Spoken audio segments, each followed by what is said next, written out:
So you survived the emotional cliffhanger of Wicked, buckle up, because part 2 isn't just a continuation, it's a tornado of tyranny, heartbreak, and a final secret that redefines the entire story of Oz. Here's why. The Witch and the Good Witch. When the curtain fell on Wicked, Elphaba had just defied gravity, and Glinda had made a choice that would echo through all of Oz. Part 2 picks up right in the aftermath of that schism, exploring the two very different paths these women are forced to walk. Glinda, having chosen the seemingly safe route of siding with the wizard and Madame Immortal, gets everything she ever wanted. She becomes Glinda the Good, the darling of the Emerald City, a symbol of hope and purity for the people of Oz. But this glittering prize comes at a terrible cost. To maintain her position, she becomes the primary mouthpiece for the state-sponsored propaganda machine, actively helping to paint her former best friend as the Wicked Witch of the West. Every speech she gives, every crowd she calms is built on a foundation of lies about Elphaba. She's trapped in a golden cage, forced to smile and wave while her heart breaks, complicit in the destruction of Elphaba's reputation. Meanwhile, Elphaba is dealing with this betrayal in the only way she knows how, with defiance. But here's the crucial thing, part 2 will make clear she never actually becomes the villain they claim she is. Instead, she weaponizes their narrative. If they're going to call her wicked, she'll look the part. We'll see her adopt the iconic black dress and pointed hat, not as a surrender to evil, but as a form of protest. It's a visual middle finger to the wizard's regime. She leans into the persona they've created for her, using their fear as a shield while she continues her true mission, fighting for the rights of the animals and trying to protect the few people she has left. She becomes a symbol of rebellion, a misunderstood freedom fighter who has embraced the monstrous label the world has given her in order to survive. This duality, Glinda's public goodness hiding private pain, and Elphaba's wicked exterior hiding a noble heart, is the central tragic engine of the story. A tangled triangle. Caught squarely between these two powerful women is Fiyero, the carefree prince who found his conscience. Part 2 throws him into an impossible situation. In a twisted turn of fate, he accepts the position of captain of the Wizard's Guard. This isn't a betrayal, it's a strategic move, an attempt to work from within the system and perhaps mitigate the damage being done. But it puts him on a direct collision course with his own heart. His official duty is to hunt down and capture public enemy number 1, Elphaba. The love of his life is now his target. To make matters infinitely more complicated, Madame Morrible sees a golden opportunity. She begins to publicly parade Fiyero and Glinda as Oz's hottest power couple, even starting a rumor that they're engaged. It's a masterful piece of political theater designed to solidify Glinda's image and further isolate Elphaba. For a moment, it looks like Fiyero and Glinda might be stuck in this lie, their own happiness sacrificed for the sake of Oz's stability. But you can't fight true love. During a clandestine meeting in the Emerald City, when Fiyero's guards are closing in, he makes his choice. He abandons his post, his title, and his supposed engagement to Glinda, and escapes with Elphaba. It's a breathtakingly romantic and rebellious act that serves as the catalyst for the story's most tragic events. They choose each other, but in doing so, they declare war on the most powerful people in Oz, and the consequences will be devastating for everyone they know. The road to tyranny.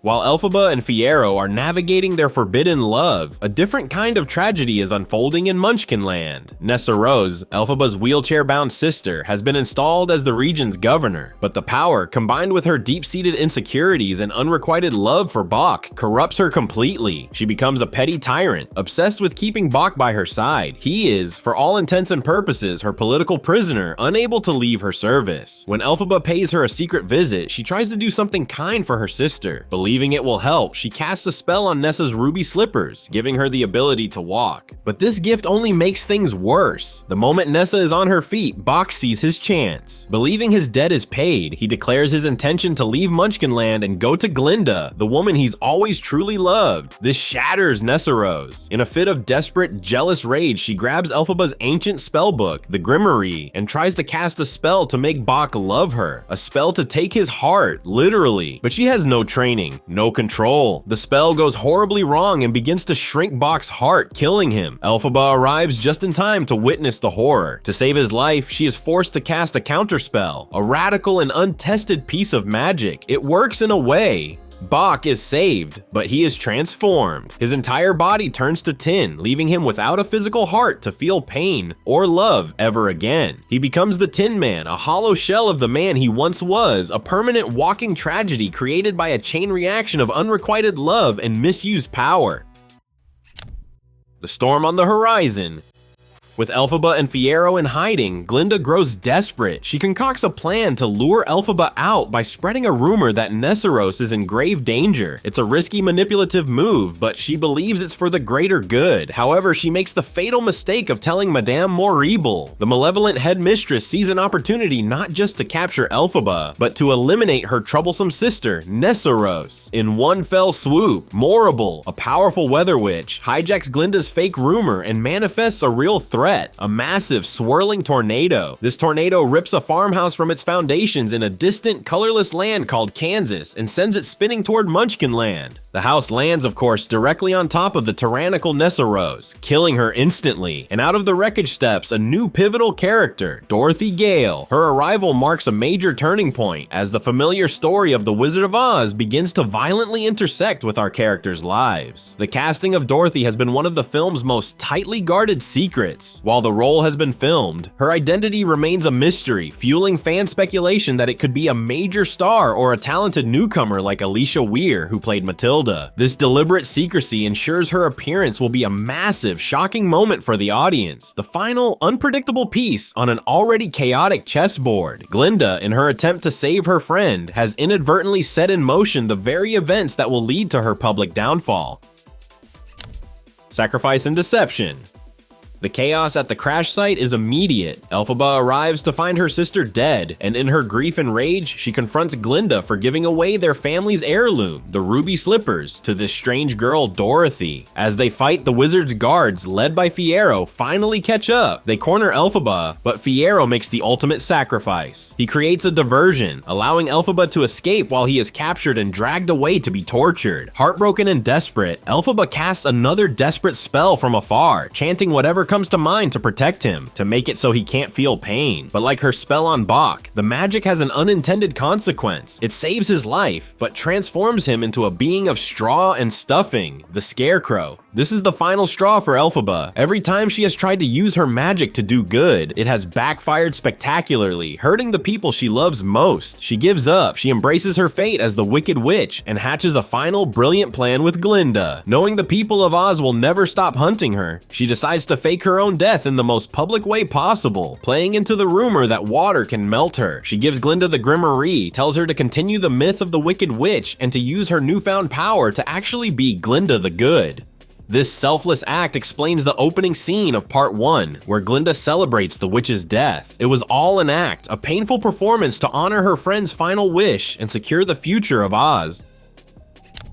The truth that changes everything.